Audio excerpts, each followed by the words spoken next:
मध्य प्रदेश की राजधानी भोपाल में एक लव जिहाद का ऐसा मामला आया जहां पर लड़कियों के द्वारा ऑर्गेनाइज तरीके से लव जिहाद किया जा रहा है। जी हां, आप सोच रहे होंगे कि लव जिहाद का मसला केवल और केवल लड़के कर सकते हैं, मुस्लिम लड़के कर सकते हैं, लेकिन इस कार्य को मुस्लिम लड़कियों के द्वारा किया जा रहा है। इनके द्वारा एक ऑर्गेनाइज तरीके से एक रैकेट चलाया जा रहा है, जिसके माध्यम से ये टारगेटेड तरीके से हिंदू लड़कियों को टारगेट करती हैं। हिंदू लड़कियों को टारगेट करने के बाद उनसे दोस्ती करती हैं, दोस्ती करने के बाद उनको अपने घर बहला फुसला के किसी भी तरीके से लेके जाती हैं और वहां पर अपने भाइयों से उनकी दोस्ती करवाती हैं, भाइयों से उनके साथ शारीरिक संबंध बनवाती हैं और उनको धर्मांतरण करने का प्रेशर डालती हैं और उसके बाद उनका शारीरिक संबंध बनाते हुए वीडियो बना लेते हैं और उनको वायरल करने की धमकियां देते हैं। इस तरीके से उनको ब्लैकमेल करके उनके साथ वसूली करते हैं।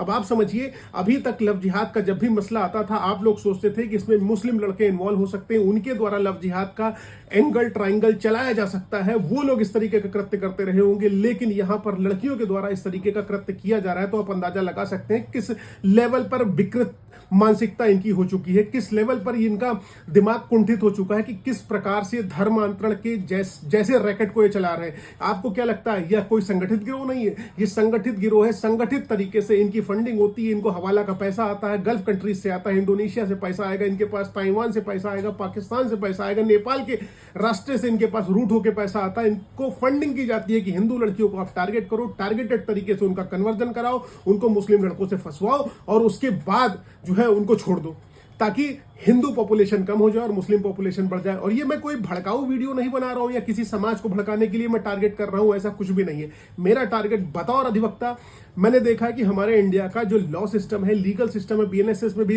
एंटी रिलीजन वगैरह की जो बात की गई है, बहुत कठोर नहीं, बहुत स्ट्रिक्ट नहीं है। आज तक लव जिहाद जैसे मुद्दे को नेशनल मुद्दा नहीं बनाया गया, नेशनल सिक्योरिटी के लिए थ्रेट नहीं बताया गया है, इसीलिए इस तरीके के कृत्य होते चले आ रहे हैं। अदरवाइज ये कन्वर्जन मास लेवल पर या इस तरीके का लव जिहाद का मैटर मास लेवल पर नहीं चल पाता।